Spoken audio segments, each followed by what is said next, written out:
வணக்கம். அன்பான பெற்றோர்களே, அறிவான மாணவர்களே, உங்கள் அனைவருக்கும் வணக்கம். நான் மீண்டும் மீண்டும் உங்கள் விஜயன். உங்கள்ட்ட என்ன சொல்ல வரேன் அப்படின்னு கேட்டா, நிறைய மாணவர்களுக்கு அரசு சார்ந்த வேலைகள படிப்பதற்கு, அரசு சார்ந்த வேலைகளுக்கு போறதுக்கு ரொம்ப விருப்பம் இருக்கு. அதுக்கு என்ன படிப்புகள் படிக்கலாம் அப்படின்னு சொல்லி நிறைய மாணவர்கள் என்ன சொல்லிடுறாங்க அப்படின்னா, "நீ நேரா போ. ஒரு டே ஸ்காலர்ல ஆர்ட்ஸ் அண்ட் சயின்ஸ் படி. ஆர்ட்ஸ் அண்ட் சயின்ஸ் முடிச்ச உடனே நீ அப்படியே காம்படிட்டிவ் எக்ஸாம் ப்ரிப்பேர் பண்ணு. அதுவும் வீட்ல வந்து ப்ரிப்பேர் பண்ணு. நீ வந்து பாஸ் ஆயிடலாம்" அப்படிங்கிறாங்க. நிறைய மாணவர்கள் நான் பிஏ படிச்சேன், எம்ஏ படிச்சேன், எம்ஃபில் படிச்சேன், பிஹெச்டி படிச்சேன். ஆனா படிச்சுக்கிட்டே இருக்கேன். ஆனா இன்னும் கவர்மெண்ட் வேலை கிடைக்கல. 35 வயசு ஆகுது அப்படிங்கிறாங்க. காலம் கடந்து கல்யாணம் பண்றாங்க. அவங்களுடைய வாழ்க்கையே கேள்விக்குறியா இருக்கு. இதுக்கான சரியான விளக்கங்கள நாங்க சொல்ல ரெடியா இருக்கோம். அதாவது மேத்தமேட்டிக்ஸ் இல்லாம எந்த ஒரு காம்படிட்டிவ் எக்ஸாமும் எழுத முடியாது. அப்ப நீங்க மேத்தமேட்டிக்ஸ்னா வெறும் பிஎஸ்சி மேத்ஸ் எடுத்து படிச்சா பாஸ் ஆயிடலாமா? முடியாது. இல்ல நிறைய மாணவர்கள் பிஏ இங்கிலீஷ் எடுத்து படிச்சா நான் பாஸ் ஆயிடலாமா? முடியாது. நீங்க எங்க படிக்கணும்? அதாவது படிக்கும் டிகிரி படிக்கும் காலங்களிலே 8 மணி நேரம் படிக்கிற படிப்புகளா போணும். இப்ப நீங்க ஆர்ட்ஸ் அண்ட் சயின்ஸ் போறீங்கன்னா வெறும் 4 மணி நேரம் படிப்பீங்க. மீதி நீங்க லைப்ரரியில போய் படிப்பீங்களா? இல்ல உங்கள நீங்க செதுக்கிக் கொள்வீங்களா? அப்படிங்கிறது தெரியாது.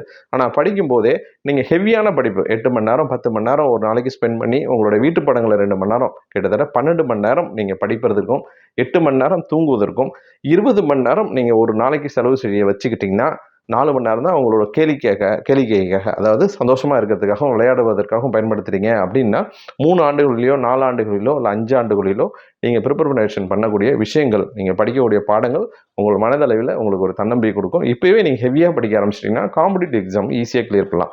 மேத்தமேட்டிக்ஸ் இல்லாத எந்த ஒரு படிப்பும் நீங்க எடுத்து படிக்க வேணாம். குறிப்பா பார்த்தீங்கன்னா, நீங்க அக்ரி எடுக்கிறவங்க, இன்ஜினியரிங் எடுக்கிறவங்க, இன்னைக்கு வந்து ஐஏஎஸ், ஐபிஎஸ் நல்லா கிளியர் பண்றாங்க. இதெல்லாம் நீங்க நல்லா பார்த்துக்கணும். ஒவ்வொரு ஆண்டும் எந்த பிரிவிலேருந்து இந்த வருஷம் ஐஏஎஸ் நிறைய பேர் பாஸ் ஆகுறாங்க, அதெல்லாம் பார்க்கணும். நாங்கலாம் 2004ல ஐஏஎஸ் ப்ரிப்பேர் பண்றப்ப தமிழ்நாட்டிலேருந்து பாஸ் ஆகுறவங்க 4 பேர் 5 பேரா இருந்தாங்க.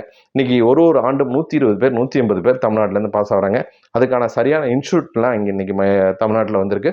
அந்த இன்ஸ்டியூட்டை நீங்கள் அது போய் அணுகி அதுக்கான ப்ரிப்பரேஷன் நீங்கள் பண்ணணும். ஓனாக ப்ரிப்பரேஷன் பண்ணால் உங்களுக்கான ட்ரிக்கு தெரியாது. 3 மணி நேரத்தில் நீங்கள் பாஸ் ஆக முடியாது. அதனால நீங்கள் இந்த மாதிரி தெரிஞ்சவங்கள, ஆல்ரெடி படித்தவங்கள, ஆல்ரெடி படித்து பாஸ் ஆனவங்கள நீங்கள் அணுகுனீங்கன்னா அவங்க அந்த ட்ரிக்கை சொல்லிக் கொடுப்பாங்க. அந்த ட்ரிக்கு எப்படி 3 மணி நேரத்தில் அந்த தேர்வுகளில் எப்படி பாஸ் ஆகுறது, இது தெரிஞ்சால் மட்டும்தான் உங்களோட காம்படிட்டிவ் எக்ஸாமில் பாஸ் ஆக முடியும். அதுக்கான பல கோர்ஸ் இருக்குது. நீங்கள் இந்தந்த கோர்ஸ் படிச்சிங்கன்னா நீங்கள் வந்து கவர்மெண்ட் எக்ஸாமில் ஈஸியாக பாஸ் ஆகலான்னு அப்படி பல கோர்ஸ் இருக்குது. இன்றைக்கி நிறைய கவர்மெண்ட்ஸ் கொடுக்குறாங்க. அதாவது மத்திய அரசு வந்து பார்த்திங்கன்னா நிறைய வேலைவாய்ப்புகள் கொடுக்குறாங்க. மாநில அரசுகளும் போட்டி போட்டு நிறைய வேலைவாய்ப்புகள் கொடுக்குறாங்க. அது மட்டும் இல்லாமல் உலக அளவிலையும் பல வேலைவாய்ப்புகள் இருக்குது. நீங்கள் படிக்கிற கோர்ஸ் ஒன்று நேரடியான அரசு வேலைக்கு செய்யணும், இல்லை தனியார் வேலை செய்யணும், இல்லை வெளிநாட்டில் போய் வேலை செய்யணும், அல்லது நீங்கள் சொந்தமாக தொழில் செய்யணும். இதுக்கு எல்லாத்துக்கும் யூஸ் ஆகக்கூடிய ஒரு படிப்பை நீங்கள் படிக்கணும். இதுக்கு சரியான வழிகாட்டுதல் செய்யறதுக்கு நாங்கள் ரெடியாக இருக்கோம். நாங்கள் ட்ரீம்ஸ் இந்தியா ஃபவுண்டேஷன், மயிலாடுதுறை. நன்றி, வணக்கம்.